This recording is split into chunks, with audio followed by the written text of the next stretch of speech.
पुराने समय की बात है। नगर में रहने वाला सबल नाम का एक लड़का अपनी जिंदगी से बहुत निराश था। उसकी निराशा का कारण यह था कि वह अब तक कुछ भी नहीं कर रहा था। उसके माँ बाप उसे ताने मारते कि तेरे सारे मित्र कुछ न कुछ कर रहे हैं, लेकिन तू अभी भी घर में ही बैठा हुआ है। मित्रों के बीच भी अक्सर उसका मजाक ही बनता। वह कहीं जाता तो लोग उससे पूछते कि क्या कर रहे हो। उसे यह बताने में बड़ी शर्म आती कि अभी वह कुछ भी नहीं कर रहा। धीरे धीरे उसने रिश्तेदारों के यहाँ जाना और लोगों से मिलना जुलना कम कर दिया। वह ज़्यादातर समय अपने घर में ही बैठा रहता। वह अकेले में रोता, भगवान को कोसता और अपनी किस्मत को दोष देता। अब उसे अपनी जिंदगी बोझ सी लगने लगी थी। कभी कभी वह सोचता कि जब वह कुछ करने के लायक ही नहीं है तो फिर उसके जिंदा रहने का भी क्या फ़ायदा, उसे तो मर जाना चाहिए। एक दिन वह अपने नगर की एक सड़क से गुजर रहा था। तभी उसने देखा कि एक गुरु दुख के ऊपर प्रवचन दे रहे हैं। वह भी वहीं भीड़ में पीछे बैठ गया और गुरु के प्रवचन सुनने लगा। गुरु बोल रहे थे कि दुख एक गुरु की भांति होता है जो हमें जीवन की सच्चाई दिखाता है और हमें सही से जीवन जीने का तरीका सिखाता है। आप चाहें तो अपने दुख रूपी गुरु से जीवन जीना भी सीख सकते हैं और चाहें तो उसी दुख में डूबकर बैठकर रो भी सकते हैं। सबल भी गुरु की ये सारी बातें ध्यान से सुन रहा था, लेकिन उसे गुरु की ये बातें सही नहीं लगी। उसने खड़े होकर कहा, दुख कुछ भी सिखाकर नहीं जाता, सिर्फ पीड़ा देकर जाता है। दुख की पीड़ा अनंत होती है। ऐसा लगता है इसके बाद कुछ भी नहीं होने वाला, कुछ भी नहीं मिलने वाला। मृत्यु भी उसके सामने छोटी लगने लगती है। गुरु ने कहा, आखिर क्या दुख है तुम्हें? सबल ने अपना सारा दुख गुरु के समक्ष कह सुनाया और पूछा, क्या आपके पास मेरे इस दुख का कोई समाधान है? यह सुन गुरु मुस्कुराए और बोले, जिस दिन तुम्हारे जीवन में सच्चा दुख आए उस दिन मेरे पास आना, मैं तुम्हारे दुख का समाधान अवश्य करूंगा। इतना कहकर गुरु वहां से चले गए। सबल ने सोचा, क्या मेरा दुख सच्चा नहीं है? क्या जिस दुख से मैं गुजर रहा हूं वो झूठा है? कोई भी मेरे दुख को नहीं समझ सकता। जब माँ बाप नहीं समझ पाए तो गुरु क्या समझेंगे? अपने दुखों से परेशान होकर सबल ने एक निर्णय लिया कि अब वह कुछ करके दिखाएगा। उसने एक छोटा सा व्यापार शुरू किया, लेकिन उसमें उसे सफलता नहीं मिल रही थी। पर उसके घर वाले खुश थे कि वह कुछ तो प्रयास कर रहा है। वह अपने व्यापार में जुटा रहा और उसे धीरे धीरे सफलता भी मिलने लगी। फिर उसने रफ्तार पकड़ ली और सिर्फ 3 साल के अंदर ही वह एक बड़ा व्यापारी बन गया। अब सबल के चारों तरफ ऐसे बहुत से लोग थे जो उसकी चिंता करते थे, उसे पसंद करते थे, उसके काम की प्रशंसा करते थे। अब उसके घर वाले भी उसकी प्रशंसा करते नहीं थकते थे। दिन प्रतिदिन उसके मित्रों की संख्या बढ़ती जा रही थी। अब वह अपनी जिंदगी से बहुत ही खुश था। उसके कुछ मित्रों ने उसे सलाह दी कि जब तुम बड़े व्यापारी बनकर इतने खुश हो तो सोचो कि अगर तुम इस नगर के, इस राज्य के सबसे बड़े व्यापारी बन जाओ तो तुम्हारे पास कितना सुख होगा, कितने लोग तुमसे जुड़ना चाहेंगे, तुम्हारा कितना यश फैलेगा। स्वयं राजा भी तुमसे मित्रता करना चाहेंगे और जरूरत पड़ने पर तुमसे ही धन उधार लेंगे। मित्रों की यह बात सबल के मन में घर कर गई।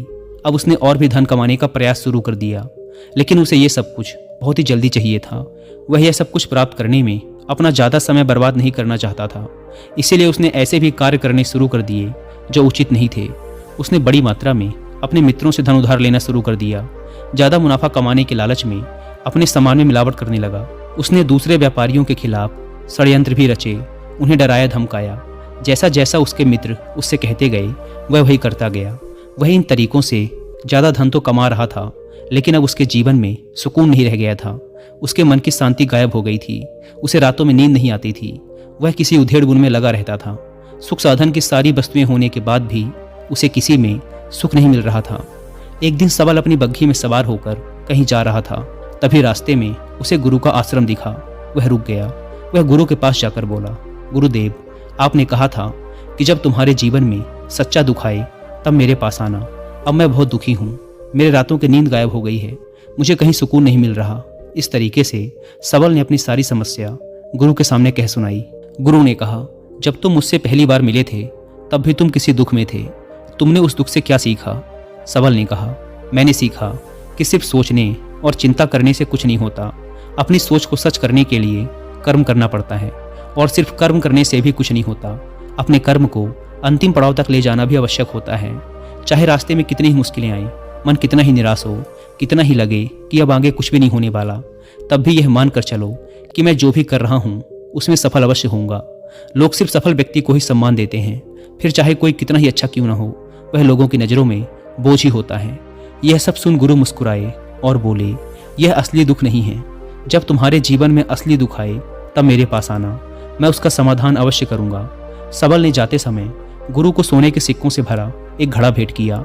घड़ा देखकर गुरु ने कहा, ये मेरे किसी काम का नहीं, इसे उस पेड़ के नीचे गड्ढा खोदकर दफना दो। सबल ने गुरु के कहे अनुसार घड़े को पेड़ के नीचे दफना दिया और वहां से चला गया। कुछ दिनों तक तो व्यापार अच्छी तरक्की कर रहा था, लेकिन गलत व्यापार की वजह से धीरे धीरे उसे व्यापार में घाटा होने लगा। उसकी सारी धन संपदा धीरे धीरे खत्म होने लगी और एक दिन ऐसा आया जब उसके पास कुछ भी नहीं बचा और वह कर्जे से लग चुका था। लेकिन वह निश्चिंत था क्योंकि उसने सारा कर्ज अपने मित्रों से ही लिया था। वह सोचता था कि उसके मित्र बुरे समय में उसका साथ देंगे, लेकिन ऐसा कुछ भी नहीं हुआ।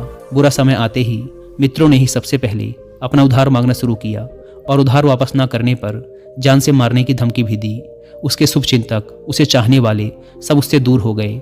उसके वो मित्र जो उसके साथ मौज मस्ती किया करते थे अब उससे दूर भागने लगे। उसके परिवार वाले उसे उसकी गलतियां और कमियां गिनाने लगे। उसकी सारी संपत्ति नीलाम हो गई और उसके पास कुछ भी नहीं बचा। उसने अपने पिता से सहायता मांगी तो पिता ने कहा, मेरे पास ये थोड़ी सी ही संपत्ति है, अगर मैं ये भी तुम्हें दे दूंगा तो तुम्हारी माँ को कहाँ रखूंगा। ये संपत्ति ही हमारा आखिरी सहारा है। सबल के भीतर बहुत गहरा दुख था। उसके आसपास ऐसा कोई भी नहीं था जो उसके दुख को समझ सके, उसे संभाल सके। लोगों से मिले इस धोखे और विश्वासघात की वजह से वह अंदर तक टूट गया। उसे लगने लगा, अब जीने का क्या मतलब, अब तो मृत्यु ही एकमात्र सहारा है। वह आत्महत्या करने एक पहाड़ी की तरफ जा रहा था कि तभी उसे याद आया, गुरु ने कहा था, जब तुम्हारे जीवन में असली दुख आए तब मेरे पास आना। सबल गुरु के पास गया और अपना सारा दुख कह सुनाया। वह आंखों में आंसू भरकर बोला, मेरे इस दुख का समाधान कीजिए गुरुदेव। गुरु ने कहा, जब तुम्हारे जीवन में असली दुख आए तब मेरे पास आना, मैं उसका समाधान अवश्य करूंगा। सबल ने कहा, क्या अभी जो मेरे जीवन में घट रहा है वो दुख नहीं है? आखिर असली दुख होता क्या है गुरुदेव? गुरु ने कहा, सबसे पहले तुम ये बताओ कि तुमने अपने इस दुख से क्या सीखा। सबल ने कहा, मैंने सीखा कि जो लोग हमारी सफलता, हमारी तरक्की की वजह से हमारे जीवन में आए हैं वो हमें धोखा अवश्य देंगे, क्योंकि वो बुरे समय में हमारे साथ खड़े नहीं होंगे। वो केवल अच्छे समय में हमारा फायदा उठाएंगे और बुरे समय में छोड़कर चले जाएंगे। भरोसा केवल उन्हीं लोगों पर करना चाहिए जो हमारे बुरे समय में, असफलता के समय में हमारे साथ खड़े रहते हैं। लेकिन ऐसे लोग बहुत ही कम होते हैं, पर जिसके पास होते हैं उन्हें उनकी कद्र करनी चाहिए, उनका अपमान नहीं करना चाहिए। मैंने यह भी सीखा कि कभी किसी के खिलाफ षड्यंत्र नहीं रचना चाहिए, ईमानदारी और धैर्य के साथ अपना काम करना चाहिए और कभी लालच नहीं करनी चाहिए। दोस्तों, इंसानी स्वभाव या इंसानी फितरत के बारे में और डिटेल से समझने के लिए आप कुक्कू एफएम पर हिंदी में एक ऑडियो बुक भी सुन सकते हैं जिसका नाम है चाणक्य नीति। और ना केवल ह्यूमन साइकोलॉजी के लिए बल्कि चाणक्य नीति वो किताब है जिसे अगर आप अच्छे से समझ गए तो आप पैसा, पावर और रिस्पेक्ट सब पा सकते हैं। इस ऑडियो बुक के 3 चैप्टर्स मुझे पर्सनली काफ़ी पसंद आए। पहला है इसका फर्स्ट एपिसोड, मूर्खों को सलाह देना ना समझी है। दूसरा है 14th एपिसोड, भविष्य और अतीत में मत खोइए। और तीसरा है इसका 15th एपिसोड, पैसा खोने के बाद कमा सकते हैं लेकिन शरीर नहीं। आप कमेंट करके बताइएगा कि आपको इसका कौन सा एपिसोड सबसे ज़्यादा पसंद आया। और जिन्हें कुक्कू एफएम के बारे में नहीं पता, यह इंडिया का सबसे बड़ा ऑडियो शो प्लेटफॉर्म है जहां पर आपको मिलते हैं 10,000 से भी ज़्यादा ऑडियो शोज, वो भी 7 इंडियन लैंग्वेजेस में। इस प्लेटफॉर्म का मंथली सब्सक्रिप्शन पड़ता है 99 रुपीज़ का, लेकिन अगर आप यूज़ करते हैं कूपन कोड WI50 तो आपको इसके फर्स्ट मंथ के सब्सक्रिप्शन पर मिलेगा 50% का डिस्काउंट, यानी आपको पड़ेगा 99 की बजाय सिर्फ 49 रुपीज़ का। अगर हम सिर्फ चाणक्य नीति जैसी किसी एक किताब को ऑनलाइन ऑर्डर करते हैं तो हमें इसका कॉस्ट पड़ता है 250 से 300 के बीच में, लेकिन कुक्कू एफएम पर सिर्फ 49 रुपीज़ में 10,000 से भी ज़्यादा किताबों का एक्सेस मिल जाता है, यानी रोज़ 2 रुपये से भी कम की कीमत पर। तो इस कॉस्ट सेविंग प्लेटफॉर्म का फ़ायदा ज़रूर उठाएं। इस ऐप को डाउनलोड करने की link description and first comment पर मिल जाएगी। आइए कहानी पर वापस लौटते हैं। अपना सारा दुख और अनुभव बताने के बाद सबल आंखों में आंसू भरकर गुरु के सामने बैठा रहा। थोड़ी देर बाद गुरु उठे और उस पेड़ के नीचे गड्ढा खोदकर वह घड़ा बाहर निकाला जो सोने के सिक्कों से भरा हुआ था और उसे सबल को दे दिया और कहा, जब तुम्हारे जीवन में असली दुख आए तब मेरे पास आना। सबल ने गुरु को धन्यवाद दिया और उन्हें प्रणाम कर वहाँ से चला गया। उसने उस धन से एक छोटा व्यापार शुरू किया। अब वह एक छोटा व्यापारी बनकर भी खुश था। उसने पूरी लगन और ईमानदारी से व्यापार किया। देखते ही देखते वह अपने नगर का फिर एक बड़ा व्यापारी बन गया। उसका जीवन खुशियों और सुविधाओं से भर गया। लेकिन कोई कितना भी अच्छा हो, कितना भी अच्छा काम करे, दान करे, पुण्य करे, लोगों की मदद करे, लेकिन जीवन में दुख तो आता ही है। तो सबल के जीवन में भी दुख आया। उसके माता पिता की मृत्यु के रूप में। वो दोनों एक ही दिन मृत्यु को प्राप्त हो गए। सबल अपने माता पिता से बहुत प्रेम करता था, इसीलिए उसे उनकी मृत्यु से बहुत गहरा आघात पहुंचा। वह उन दोनों के पार्थिव शरीर को शमशान घाट ले गया, जहां उनकी अंतिम क्रिया की गई। वहां उसने अपने माता पिता के शरीर को जलते हुए देखा तो उसका मन बेचैन हो गया। उसके अंदर बहुत से प्रश्न उठने लगे। वह घर वापस आया तो उसने अपने माता पिता के घर और संपत्ति को देखा, जिसके लिए उसके पिता हमेशा लड़ते रहते थे। आज वो लावारिस पड़ी है। आज उसकी देखरेख करने वाले, उसके लिए लड़ने वाले इस दुनिया से ही चले गए। उसके पिता ने जो भी कमाया था, जो भी बनाया था, वो सब यहीं रह गया था। एक दिन पहले तक किसी से भी अपनी संपत्ति के लिए लड़ जाने वाले उसके पिता आज खुद इस दुनिया से अलविदा हो गए थे। उसका मन इसी तरह के अनेक विचारों के भंवर में फंसा हुआ था। उसे अंदर से अकेलापन और डर महसूस हो रहा था। उसे कुछ खालीपन सा महसूस हो रहा था। उसे लग रहा था कुछ तो है जिसे वो समझ नहीं पा रहा। इसीलिए वो गुरु के पास गया। उसे देखते ही गुरु ने कहा, क्या जीवन में कोई दुख है?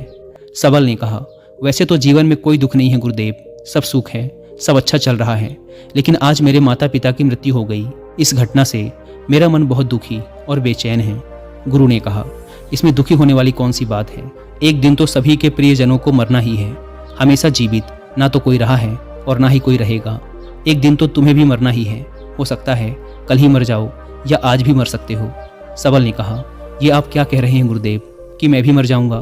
पर मैं तो अभी जवान हूँ। गुरु ने कहा, इस भ्रम में तो सभी जी रहे हैं कि मृत्यु दूसरों को आती है, बूढ़ों को आती है। लेकिन बूढ़ों के सामने ही जवान मर जाते हैं, बच्चे मर जाते हैं। मृत्यु का किसी की उम्र से कोई संबंध नहीं। यह तो सबको अपना ग्रास बना लेती है। गुरु की यह बातें सबल के मन में घर कर गई और वह चुपचाप वहां से चला गया।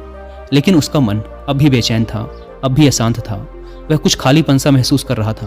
वह पूरे दिन अपने बारे में ही सोचता रहता कि वह कौन है, इस दुनिया में क्यों आया है, क्या सिर्फ चीज़ों को उपभोग करना और मरना ही जीवन का लक्ष्य है? ऐसे ही बहुत से प्रश्न उसके मन में लगातार उठ रहे थे, लेकिन उसे अपने किसी भी प्रश्न का उत्तर नहीं मिल पा रहा था और उसका दुख दिन प्रतिदिन बढ़ता जा रहा था। इसीलिए कुछ दिनों बाद वह फिर गुरु के पास पहुंचा और बोला, गुरुदेव, मैं बहुत दुखी हूँ क्योंकि मैं यह नहीं जान पा रहा कि मैं कौन हूँ और इस दुनिया में क्यों आया हूँ। यह सुन गुरु मुस्कुराए और बोले, आज पहली बार तुम्हारे जीवन में सच्चा दुख पैदा हुआ है। वास्तव में यही है जो दुख कहलाने के लायक है कि हमें पता नहीं कि हम कौन हैं, क्यों आए हैं, क्या करना है, कैसे करना है। सबल ने कहा, गुरुदेव, मेरे इस दुख का समाधान कीजिए। गुरु ने कहा, हम सभी इंसान जीवन भर क्या इकट्ठा करते रहते हैं? सबल ने कहा, हम सभी इंसान जीवन भर धन, संपत्ति, मान सम्मान, परिवार, मित्र, शत्रु, पद प्रतिष्ठा इत्यादि इकट्ठा करते रहते हैं। गुरु ने कहा, क्या इन इकट्ठा की हुई सभी चीज़ों में से एक भी चीज़ हम अपने साथ ले जा सकते हैं? सबल ने कहा, नहीं गुरुदेव, इनमें से कुछ भी साथ नहीं जाता। मेरे माता पिता के साथ भी कुछ नहीं गया, सब तो यहीं छूट गया, घर, परिवार, संपत्ति, सब कुछ। गुरु ने कहा, अब मेरी बातों को ध्यान से सुनना। इस दुनिया में हमें जो इकट्ठा करना चाहिए वो तो हम कभी इकट्ठा करते ही नहीं। चीज़ें हमारे सामने ही होती हैं, लेकिन हम उन्हें देखने का प्रयास ही नहीं करते। इस दुनिया में हमें जिस चीज़ को इकट्ठा करना है वो हम खुद हैं। हमें खुद को ही इकट्ठा करना है ताकि जब मृत्यु हो तो हम एक हो सकें और स्वयं को पहचान सकें। हम भीतर से बटे हुए हैं। हम बटे हुए हैं प्रेम में, नफरत में, क्रोध में, जलन में, क्रूरता में, धन में, संपत्ति में, पद में, प्रतिष्ठा में, मान में, पहचान में, धर्म में, जाति में। ऐसे ही सैकड़ों हजारों चीज़ों और वासनाओं में हम बटे हुए हैं। हम टुकड़ों में जीवन जी रहे हैं। इस बंटवारे की वजह से हमारी चेतना कभी एक नहीं हो पाती। हमारी चेतना शक्ति बिखर गई है। इसीलिए हमारे पास इतना भी समय नहीं है, इतनी भी ऊर्जा नहीं है कि हम मुड़कर एक बार अपने भीतर देख सकें। वास्तव में जिस धन की कमी, सुविधाओं की कमी, मान सम्मान की कमी को लोग दुख समझते हैं और जीवन भर उसे दुख दुख बोलकर रोते रहते हैं और उनका समाधान खोजने का प्रयास करते रहते हैं, उन्हें उसका समाधान कभी मिलेगा ही नहीं। क्योंकि जिन्हें लोग दुख कहते हैं वो असली दुख है ही नहीं। वो तो सिर्फ इंसान की चाहत है, उसकी इच्छा है, जिसकी पूर्ति कभी नहीं की जा सकती। इसीलिए यहाँ व्यक्ति को ऐसे दुखों का कभी समाधान मिला ही नहीं। इसीलिए इन सब के ऊपर अगर अपने दुखों का परम समाधान चाहिए तो सबसे पहले अपने आप को इकट्ठा करो, अपनी ऊर्जा को इस संसार से वापस खींचो और एकत्रित करो। अपने ऊपर ध्यान दो, खुद पर ध्यान लगाओ। मृत्यु से पहले अपने आप को पहचान लो। ऐसे ही बिखरे हुए मत चलो। सबल ने कहा, तो क्या गुरुदेव, हमें ये संसार छोड़ देना चाहिए? अपनी सभी इच्छाओं को मार देना चाहिए, किसी से प्रेम नहीं करना चाहिए, धन संपत्ति नहीं इकट्ठा करनी चाहिए, मान सम्मान की आशा छोड़ देनी चाहिए। गुरु ने कहा, एक बिखरे हुए मनुष्य के अंदर से कामनाएं, इच्छाएं और वासनाएं ऐसे ही निकलती हैं जैसे पहाड़ से कोई पत्थर गिर रहा हो, जिस पर पहाड़ का कोई नियंत्रण नहीं है सिवाय देखने, परेशान होने और कुछ खोने के। इसी प्रकार एक बिखरे हुए मनुष्य की इच्छाएं अनियंत्रित और दुखदायी होती हैं। उसका अनियंत्रित मन कुछ भी इच्छाएं और कल्पनाएं करता रहता है और दुखी होता रहता है। लेकिन जब व्यक्ति एकत्रित हो जाता है तो वह जो भी करता है सब उसके नियंत्रण में रहता है। तब इच्छाएं भी उसकी इच्छा से निकलती हैं। सबल ने कहा, गुरुदेव, आपने मेरे सच्चे दुख का समाधान कर दिया। आपका बहुत बहुत धन्यवाद। अब से मैं खुद को एकत्रित करने का प्रयास करूंगा। गुरु ने कहा, मानव शरीर में बहुत ऊर्जा है, बहुत शक्ति है, पर यह बेकार के कामों में भटकर रह गई है, व्यर्थ की चीज़ों में लगी रहती है। यह ऐसा ही है जैसे कि एक अत्यंत शक्तिशाली मशीन किसी बच्चे के हाथों में दे दी गई हो और वह बिना सोचे समझे, बिना किसी नियंत्रण और जानकारी के बस इसकी शक्ति को कहीं भी बर्बाद कर रहा हो। इसीलिए अपनी चेतना की शक्ति पर ध्यान दो और इसे एकत्रित करो। सबल को अपने प्रश्नों का उत्तर मिल चुका था। उसने गुरु का धन्यवाद किया और चुपचाप वहाँ से चला गया। दोस्तों, उम्मीद है कि आपको यह कहानी पसंद आई होगी। और जाने से पहले एक बार फिर याद दिला दूं कि कुकू FM पर चाणक्य नीति किताब की हिंदी ऑडियो बुक सुनना ना भूलें।